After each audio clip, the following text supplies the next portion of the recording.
Hello, Grumpy Dave's people.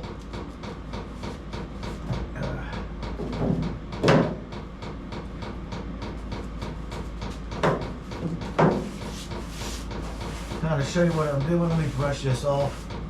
I'm trying not to blow it off because you get a lot less of it in the air.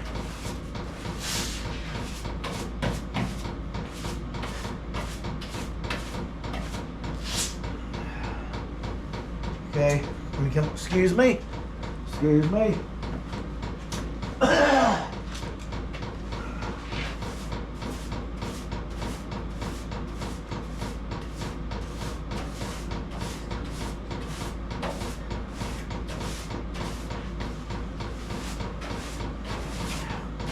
Now, like I said, I'm using 40 with a regular sanding block. There, it doesn't sound like I'm talking to you from a tin can.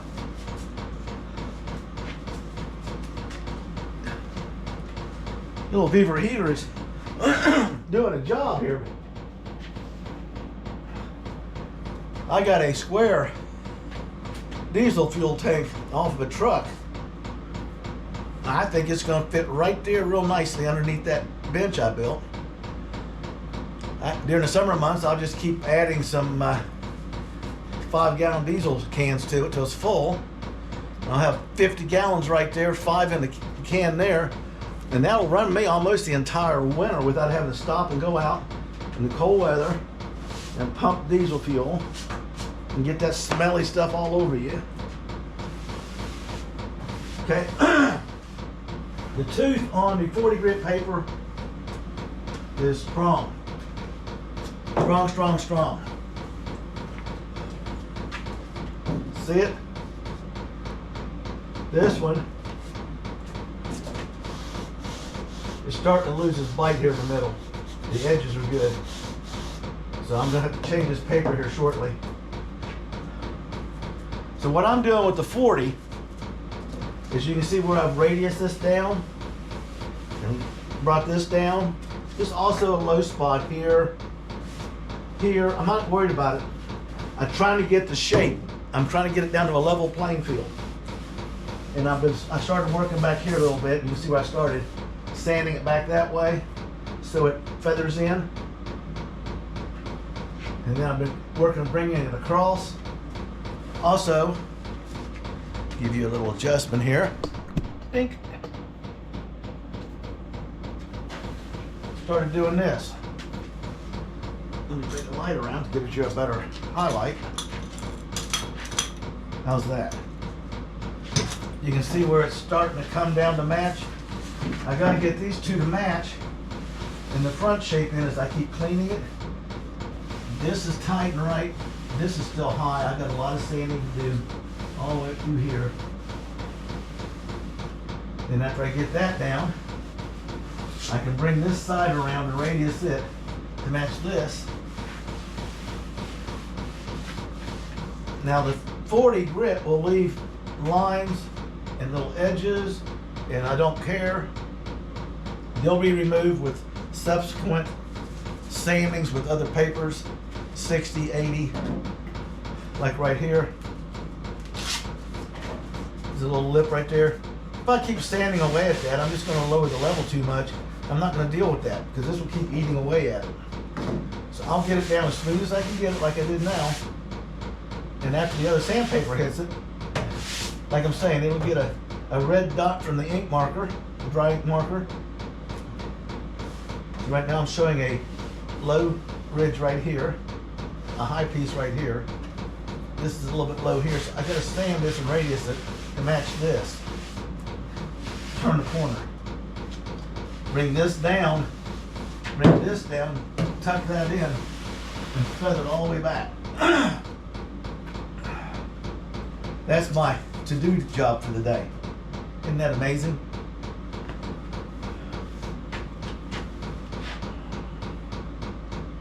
Giving my shoulder a rest right now because it doesn't like sanding. It's 45 degrees in here. It's not overly rambunctious by any means.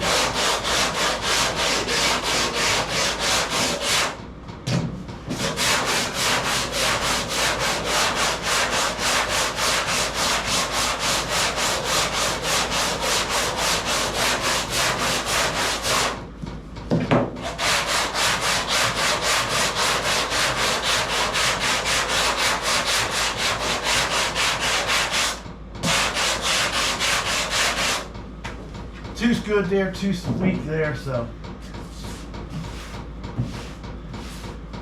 See? Right here's the line. I feel it. There's a low spot here. We gotta get her down level, get a level playing field.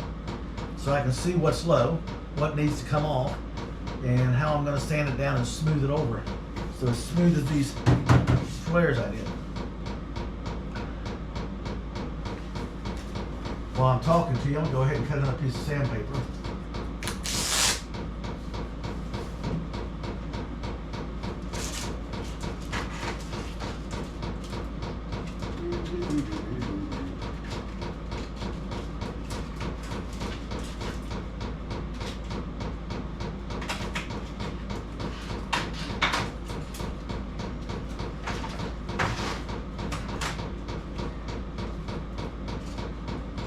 And that one's spent. Ready for the trash box over there.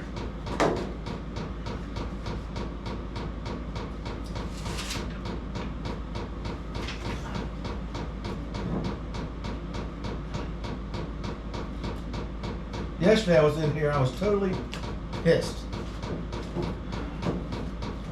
I know where everything's at, everything goes in the car. I have to stop bringing stuff out here because I'm going to start losing it. I have misplaced the 8 pigtails for the injectors.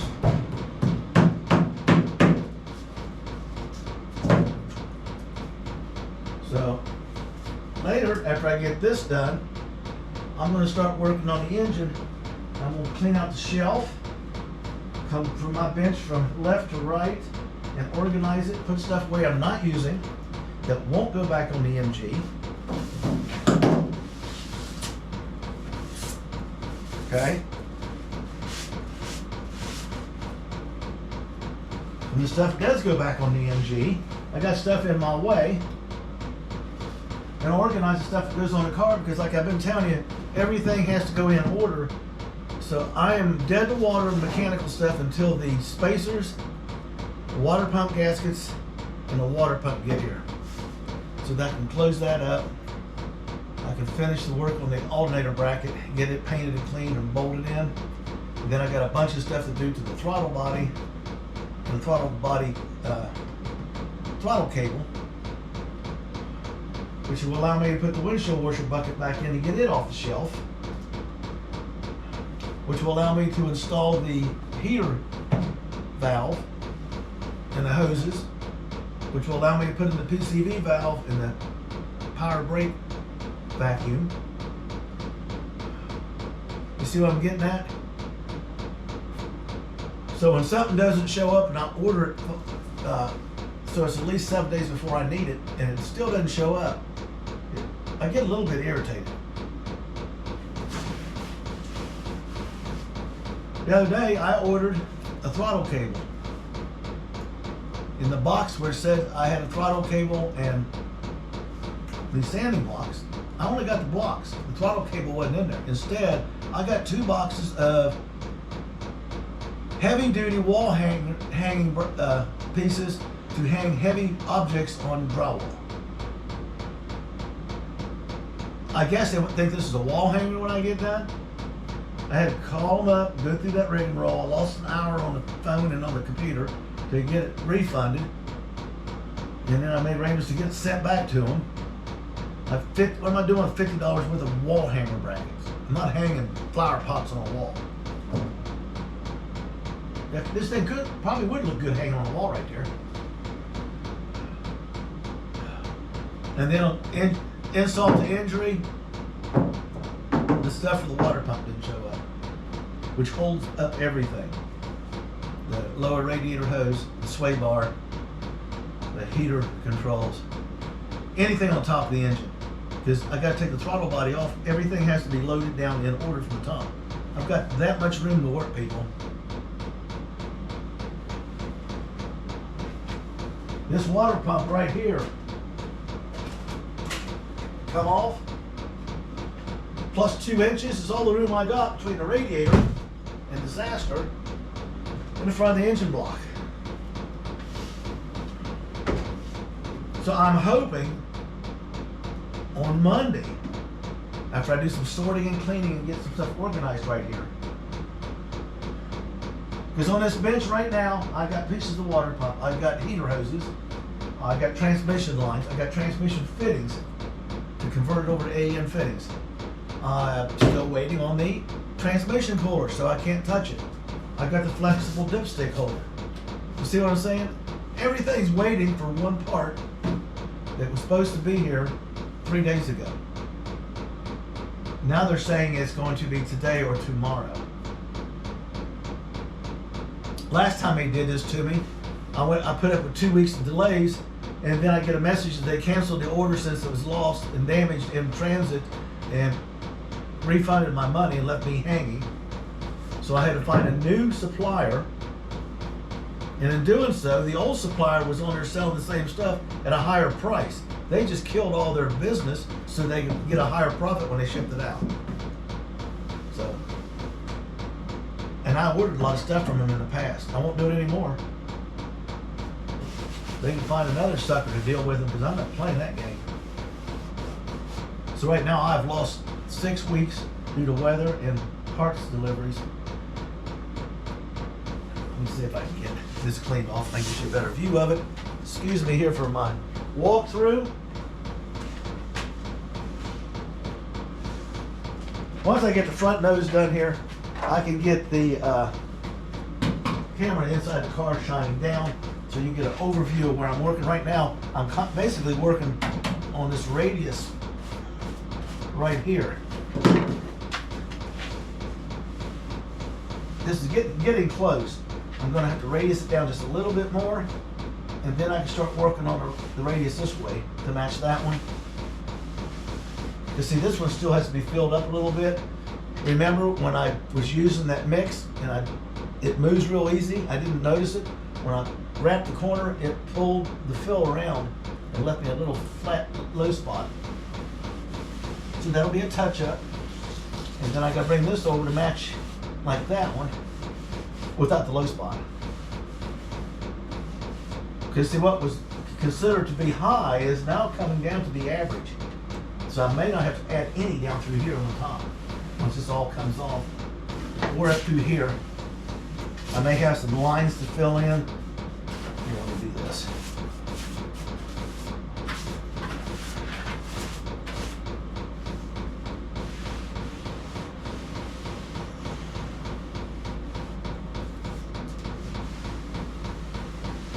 Got a little low spot here.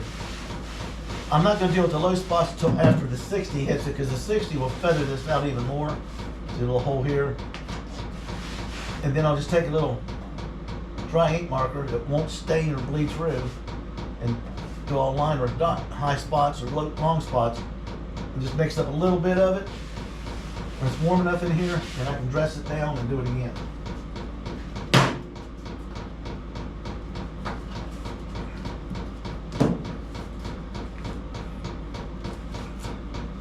So that's the fill. This is the block. I meant to get the level. What to do with the level? It's over there. Okay. Give me that level. Everything I want's on the other side, so I have to walk in front of the camera. Why is that?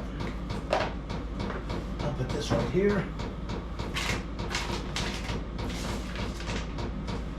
I've got a line right down the center of the hood. So we're going to come right down the center of the hood on the line.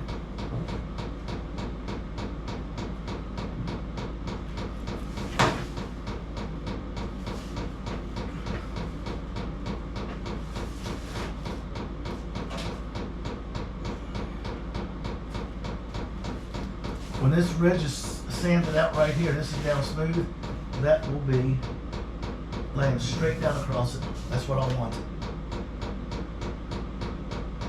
And then it gets a light 60.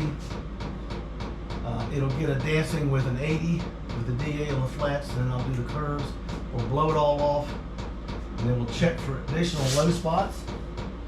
We'll put a little thin fill where they need to be, and then we'll sand it again.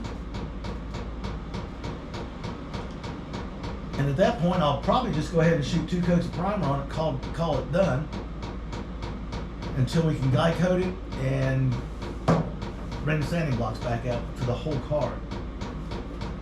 It's gonna take me a month to sand this car with my shoulder.